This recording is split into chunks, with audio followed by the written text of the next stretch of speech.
Hi, welcome to the Ellis Talker Show. I'm DV LeBron. Today's very special guest is Mr. Ronnie Morris, who's running for Midlothian City Council. How you doing, Ronnie? Doing great, DV.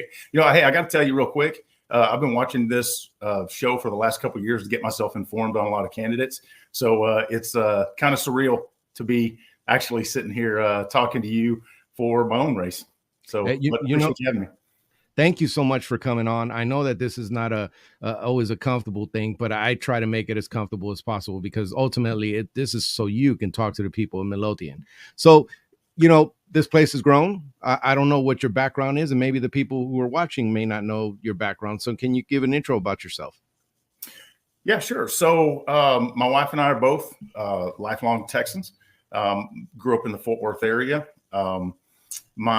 For about almost the last 30 years, 28 years now, I have been in law enforcement. So currently I serve as an assistant chief of police in a large city in the Dallas-Fort Worth area. We're over 200,000 people.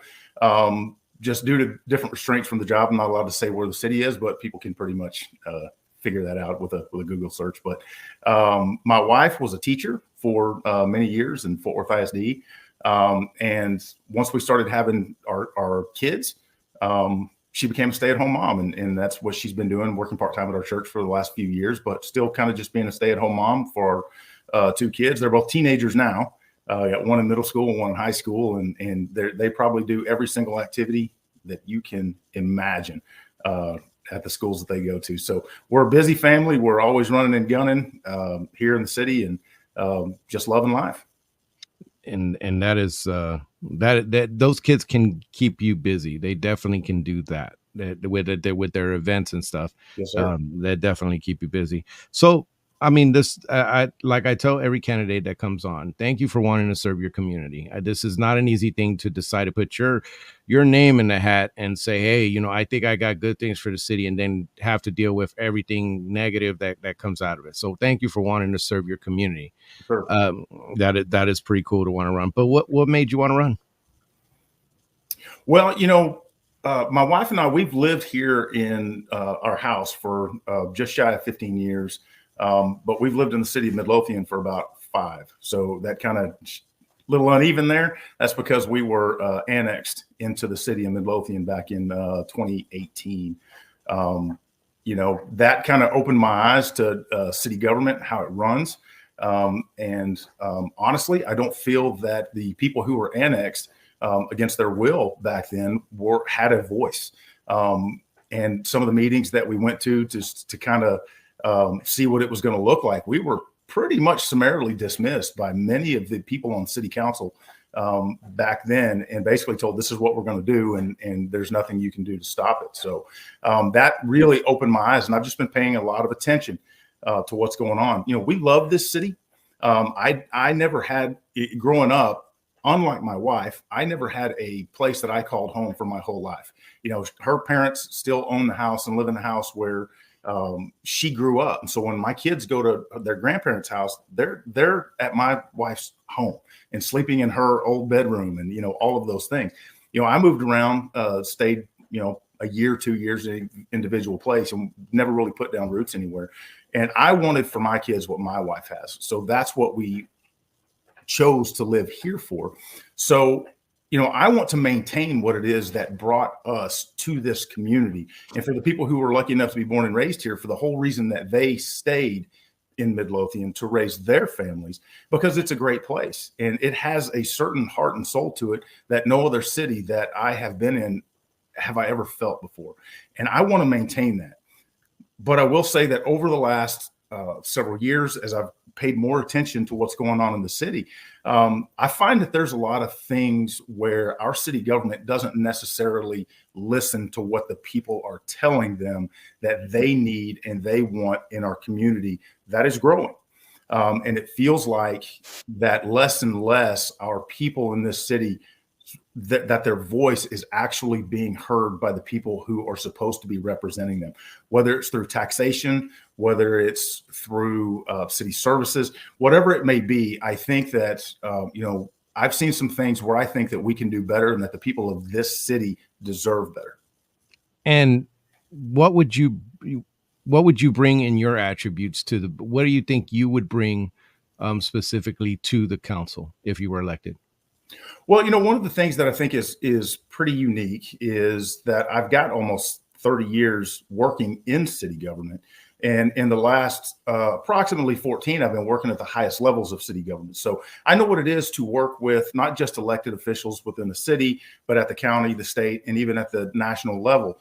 And I know what it is to work with directors and assistant directors as far as the staff goes. So I know the inner workings very intimately of city government. And I have seen the best and worst of what city government has to offer. And I think that that is a unique perspective that I'm able to bring to the council that no one on the current council has and no one running for council has. What is the proper role of the government, the city government? What is the proper role of the city government in the lives of the people of Midlothian? Well, it's pretty simple. The city government needs to provide for the safety and welfare of our community. That means we need to provide public safety services, police, fire, EMS. We need to maintain our roads. And then, of course, part of the school district is, you have to provide good schools. So, it's actually for city government, their scope is actually fairly narrow in what it is that they should be doing. And far too often, I see where certain governments, they will definitely step beyond what they're supposed to be doing as far as what the responsibilities are as government.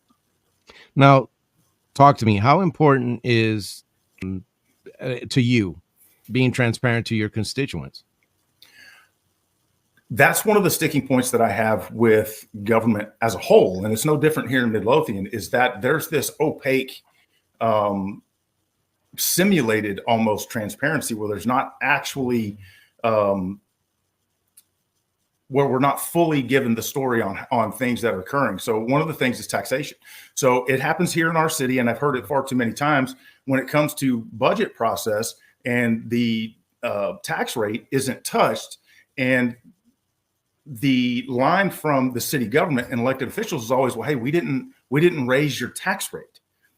Okay, that is very disingenuous and misleading, because you may not have raised the tax rate, but any cent over and above the no new revenue rate is a tax increase. So even though the previous year we paid a 65-cent tax rate, and we're paying a 65-cent tax rate this year in the city, every single taxpayer in the city of Midlothian is paying more in property taxes than they were last year, even though the tax rate didn't change. And that's because of the valuations through the appraisal district and the rules set by the comptroller and, and all of those things. So it's almost a shell game that local governments will play to make you think that they're being responsible with your tax dollars, when in fact they're being anything but. Since you mentioned taxes, let's go into it. Taxes is something that's affecting every homeowner in Ellis County and beyond. Texas has a real problem on its hand with property taxes, and they're the city. For those of you who don't know, they're the second biggest portion of the tax bill that you pay on your mortgage. The school district being the biggest part of it, but it's still a substantial amount. And so, whenever the budgets and taxes are done in the city, it affects you. It affects your mortgage. So, Ronnie, talk to me about taxes, your philosophy on taxes, and if you were elected onto the board, how would you vote? How will you look at the whole dynamic of taxes? Sure. So let's not forget sales tax as well, because that's a pretty solid piece of the overall budget for a city government. I believe it's around 19% of the total Midlothian budget. So my philosophy is we always keep taxes as low as we possibly can. Any increase in tax, it can't just be as a normal course of business every year at budget season that it's a given that we're going to increase the revenue into the city. Remember, even if we don't change the tax rate, we still increase revenue. I also would like to make a point that the city of Midlothian in this past budget session, not only did they maintain that 65 cent and some change tax rate, they set a tax rate that was the highest maximum that they could tax us at. And that has never been discussed by anybody that I have heard on the council. So, we're paying more. So our taxes should go to pay for the general welfare of our community and provide for the services that we need. We need to focus on public safety. We need to focus on infrastructure. We need to focus on just on all the services that really are basic to government. And then we need to open up, just like the federal government should, we need to open up the free market to business to come in and handle a lot of things that the city government thinks is their responsibility. Now the budget is, they're getting into budget season and they're getting ready to roll into it. And so I covered the budget last year, and it is a behemoth, and looking through those numbers and stuff, if you are elected, you're going to have to vote for the budget, yay or nay, but you're not going to get to this, you're not really get to do much with it, because it'll almost be done when you get there if you're elected. So talk to me about your approach for budgeting. Are you going to be looking for cost savings? What are you willing to challenge the staff to produce better numbers? Yeah, so budget is one of the few areas where a city council actually has direct oversight and sets the priorities for the staff to follow for the next year. A lot of people are unfamiliar that with council responsibilities, they don't have direct oversight of the day-to-day responsibilities and operations of the city. That falls to the city manager and his staff. So, the areas that the council actually does have direct input into how the city is run, they need to take that seriously and not just be a rubber stamp for what the staff brings. Now, the staff are very talented, highly skilled, highly professional people who bring great recommendations, but it is ultimately the voice of the people who sit on the council who actually make those decisions. So you have to ask the appropriate questions. So if we have an increase in a certain department's budget, if we want to take, we'll say the police department, and we need new cars and we need new personnel. Well, first questions that I'm going to ask are, if you're asking for new personnel, are all of your current positions filled? And if all of your current positions aren't filled, then how can you possibly be able to articulate that you are operating at the highest efficiency and effectiveness when you don't even have all of your staff there to even come forward and ask for staff? And that would go for any department. And then I would like to look at other things that are cost saving. Look at vehicles. I don't know off the top of my head what the mileage expiration is for vehicles in the city, but a lot of cities have a fairly low mileage out for their vehicles because they want to retain value for auction when they get rid of those vehicles. So a lot of cities are about 80,000 miles where they sell a car.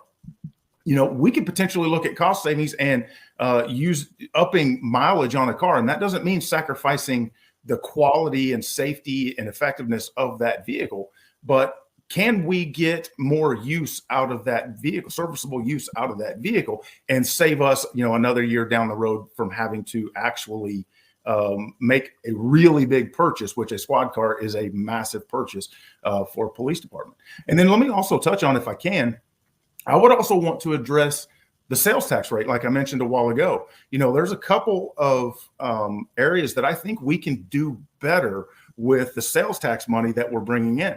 One of those areas is our A and B corporations, economic development, community development.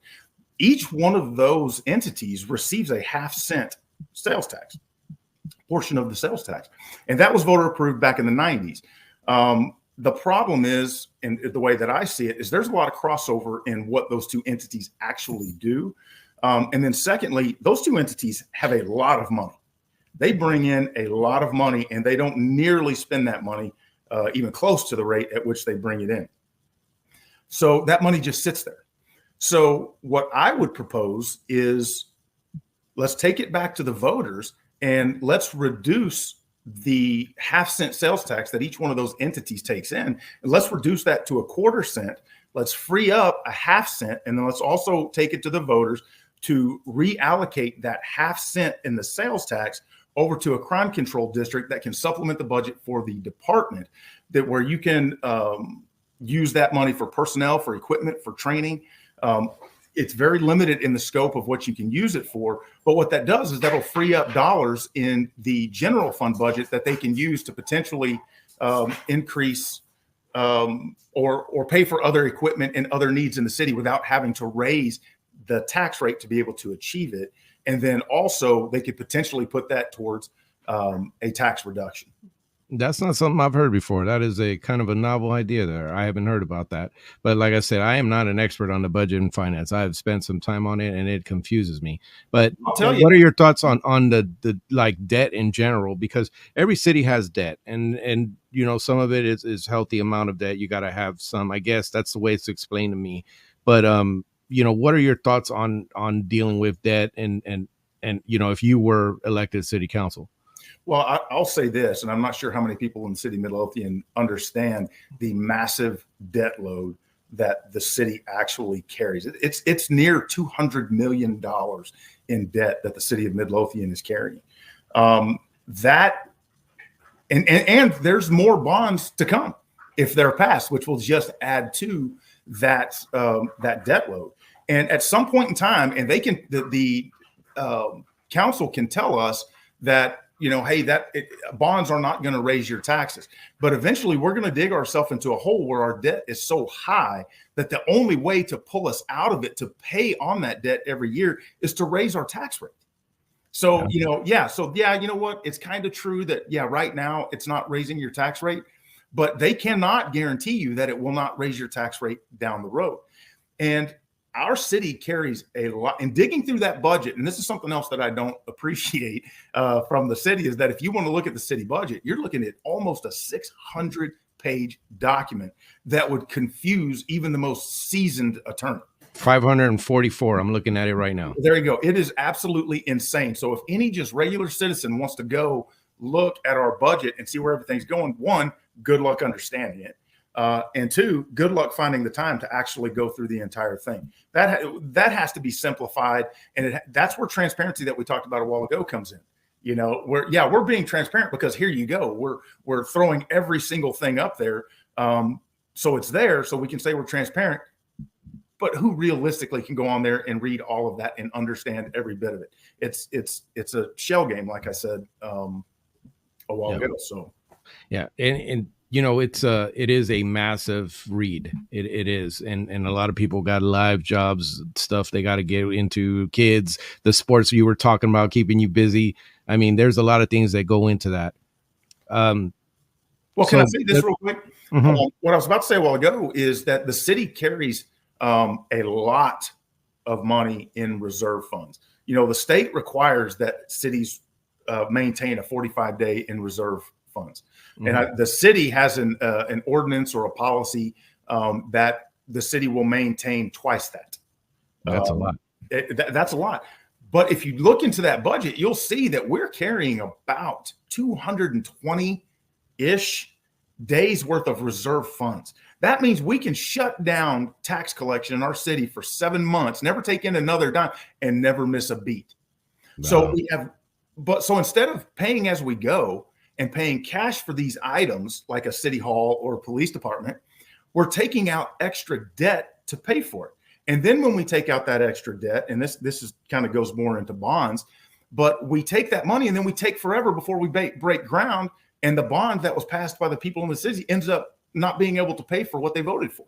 Well, speaking of bonds, since you didn't mention it, there were several bonds that have been passed and yet they haven't been issued yet. That project hasn't been started yet. These are voter approved bonds. And so, you know, what are your thoughts in general on these bonds? And there's gonna be bonds proposed probably for roads, because and we could subject into roads here next, but you know, because of the amount of infrastructure on roads that we have to get done because of the growing city, there's going to be bonds probably for that. There's probably going to be bonds for, you know, extra park. There's many things coming down, many ideas for recreation. Mm-hmm. So there could be bonds and bonds and bonds. So talk to me about your thoughts on bonds and what would you like to see?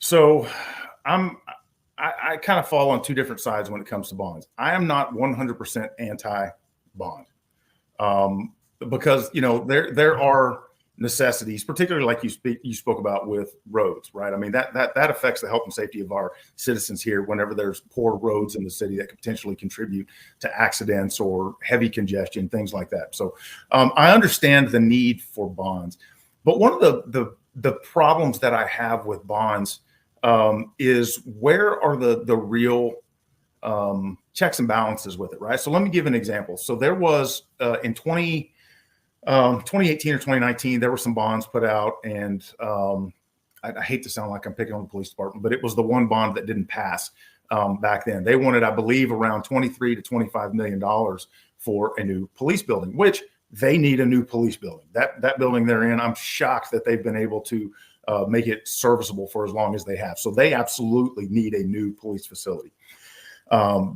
But it failed for whatever reason. And then 3 years later, they come back with another bond. And instead of being comparable to what they asked for 3 years earlier, they asked for roughly twice $46 million for a police building that just 3 years prior, $23 million would have paid for. Now, I understand inflation.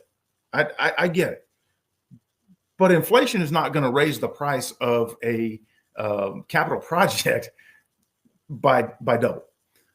So I don't really know what happened there with that, but it passed, so we're moving forward. But here's what a lot of people may not know. The police department, the new city hall in downtown, both $8 million over budget. So $16 million total over budget for those projects. So the city just, came up with the cash, $16 million cash to pay for that. Yeah, it's amazing. Which that's a question, hey, where'd you come up with $16 million? Because and then the other issue I have is the bonds stay with the city hall. I've lived here, like I said, for nearly 15 years. I've never heard a single person say we need a new city hall, except for the people at city hall. But I hear all the time that, hey, you know what, we need a new library. This shared library with the school district has been great, and it has done its job, but we need a standalone library. Well, we didn't put up a bond for a standalone library. We married it with a city hall, so that if we want to get our library, well, guess what? We're going to get our monument to government to place right there in the middle of downtown, right along with it, whether we like it or not, because that's what we're going to push forward. And then we're going to be over budget with it. So I would propose, if I were on the council, that not only are we going to be very limited and very specific with the bonds that we put out, and we're not going to bundle them together, but we need to have an ordinance in the city that if a bond does not break ground within 12 months, we are rescinding that bond, because we'll end up with things like the police department, the city hall, the road on Walnut Grove, that we don't have the money to actually build what we told our citizens, this dollar amount will build this. We trust you.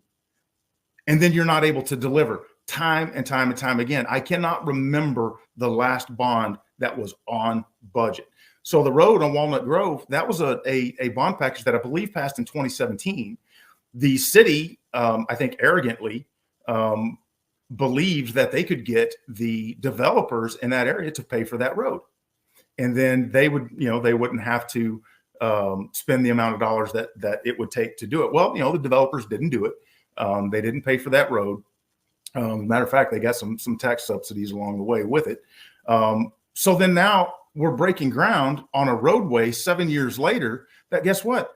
We can't build a 2024 road with 2017 dollars. So what are we doing? We're building half a road. And then, what's the option that the city has now? We're now probably going to have to go back to the taxpayers and ask for more bonds to complete a road that we told them in 2017 would be completed if they would just give us this money, trust us, we know how to handle your money. But time and time again, they prove they don't. It's maddening, when you see these things and there is inflation, just like you're paying at your house, folks. There's inflation.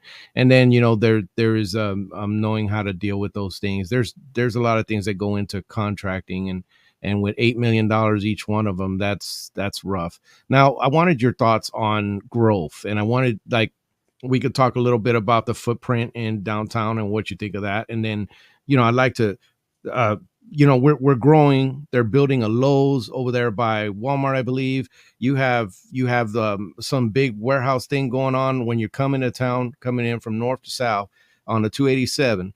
I'm sorry, yes, I said the 287, but the 287. There's a building there. There's apartments, and then there is houses there. Um, I saw that on freeway. It's growing. It's cutting in. So, can you speak to the people in Midlothian about your thoughts on growth? Yeah. So here's what I see. We have a comprehensive plan for the city. And when you read that comprehensive plan, it's very detailed. A lot of citizens volunteered to be part of that. And I thought that they did a really good job with what they came up with. Problem is, I'm not really seeing where the city is actually following it, and it's being, reviewed regularly, which is fine. We don't want to be beholden to something that was written 30 years ago and, with not knowing what the times will look like now. But, Texas is a bastion of freedom for a lot of people. And whether people in this state like it or not, people are fleeing to Texas in droves, and they're coming to Dallas-Fort Worth. And when they come to Dallas-Fort Worth, they want to come to Midlothian for the same reason that all of us came here, and the reasons why the people who were born and raised here stayed, because it's a great place. But we have to be responsible in the way that we manage that growth. Look, we get one shot to do this right. One shot. And in my opinion, we're blowing it.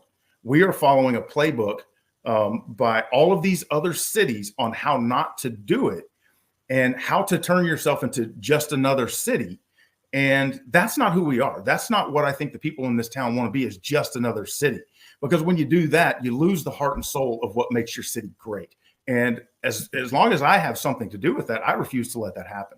So, I think what we need to do is not cave to that urbanization that is barreling towards us, but instead, let's hit the pause button, right? We're not going to tell, these developments you can't come, but we have needs here in the city that have to be addressed before we move on to luxuries. And we're too focused on luxuries now, like Lowe's, coming to an area that the infrastructure and roads cannot support in its current state. But yet we are a slave to those property tax dollars and those sales tax dollars that we will just say yes to whatever big box store chain wants to come. And that is the surefire recipe to destroy your city. I see it around Dallas-Fort Worth, the state of Texas, and around the country. And we need to close that playbook and open up a better playbook. You talk about downtown. We have such great opportunities in revitalizing downtown and making it a vibrant place for people to go and recreate and eat and, businesses to thrive. So, but what do?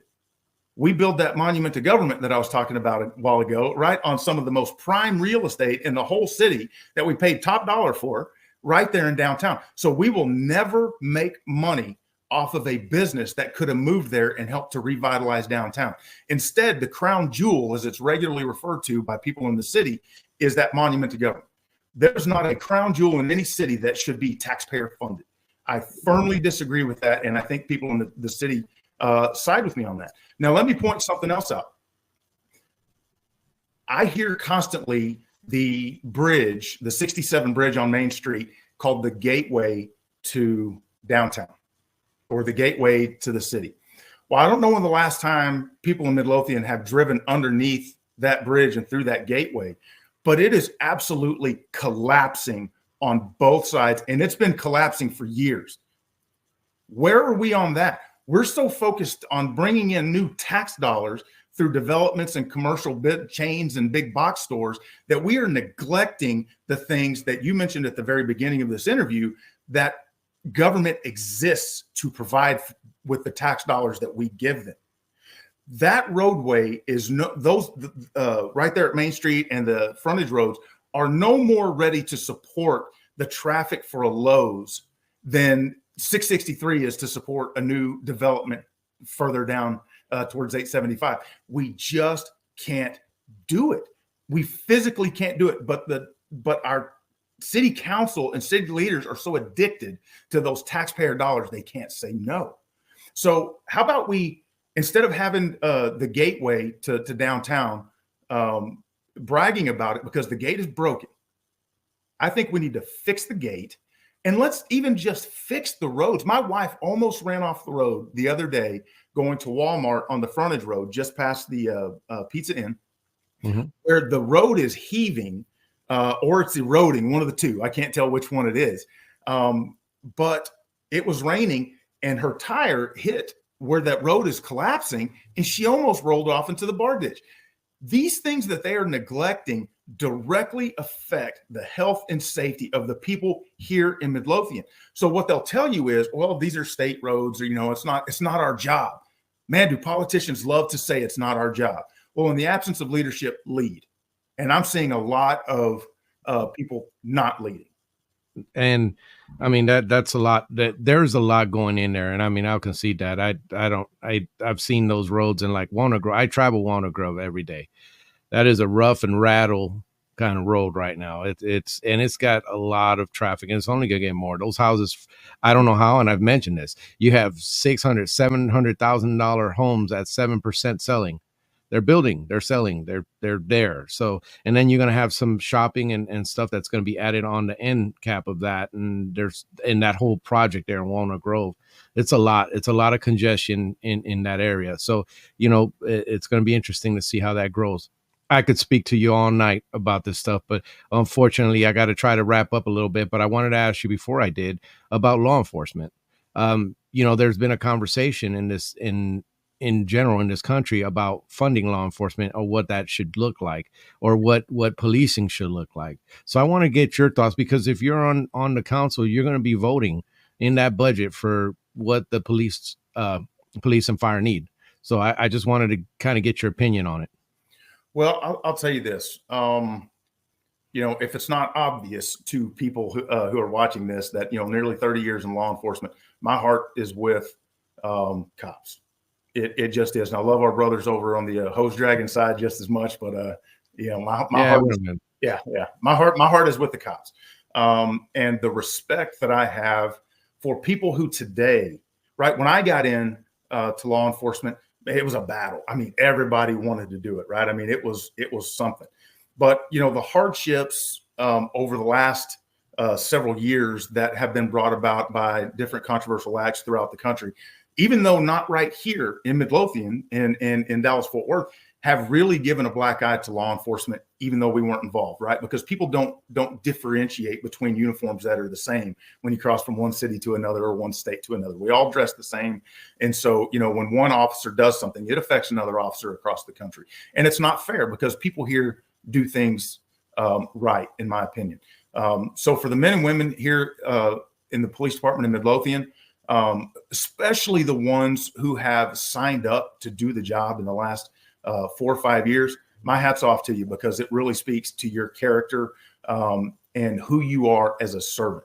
And what our job is to do as a community first is to support them. Yeah. Let's not get into all the mess that these agitators throughout the state will have you try to get involved in. You support these men and women who are getting out there and sacrificing potentially everything they have or everything they will have so that you can maintain your lifestyle. We owe them the respect of that support. What the city owes them is, yes, the highest levels of support, the highest levels of training, the best pay, the best equipment, the best resources, the best benefits, everything that we can offer them so that we can, number one, retain them so that they're not leaving and going to another department for more money or more opportunity. Plus, we want to recruit people. So I think we need to treat our public safety as priority one, because if you do not have a safe city, everything else falls away. So, businesses won't come here. People won't stay here to live here. We have to have that feeling of safety and security in our city. So as far as I go, if we're talking about platforms, public safety is always number one. And by the way, to my brothers and sisters over on the hose dragon side at the fire department, what an accomplishment. Receiving that tier rating the other day, and that actually not only is a great accomplishment for the police department, but benefits everyone here in the city, because you will probably see a little bit of a reduction on your homeowner's insurance, because our fire department has worked so hard and dedicated all that time and energy to making themselves among the best fire departments in the state, that we now benefit not only from having a highly trained and highly skilled fire department, but now we may even feel that little bump on our homeowners insurance as well. And I'm sure people will be grateful, because if you haven't seen, people are coming up on their renewals and they're like, oh my gosh, who's got, and they're all up right now. They all got kind of together and they all raised their rates all at once. So, Ronnie, you know, it's been awesome having you on, but this is the point where I shut up and give you the mic to speak directly to the people of Midlothian. Absolutely. Davey, thank you so much for giving me the opportunity to come on this podcast. I mean, it's still sitting here after the time has flown and it's still surreal. So thank you. You know, it's pretty simple when it comes to why I'm running for city council. I love this city. We chose to live here and raise our family here. This is the only home our kids have ever known. And honestly, I want to keep this a place where my kids and your kids can come back to this city and raise their family here as well. And with the things that I see that are going on in the city right now, I'm troubled that maybe that won't be a reality. And what kind of person who loves a city like this and loves my family, what kind of person would I be if I didn't step up and try to make it better? And that's why I'm running, because I do not want to lose what makes Midlothian great, and that is our people. And I want to maintain that.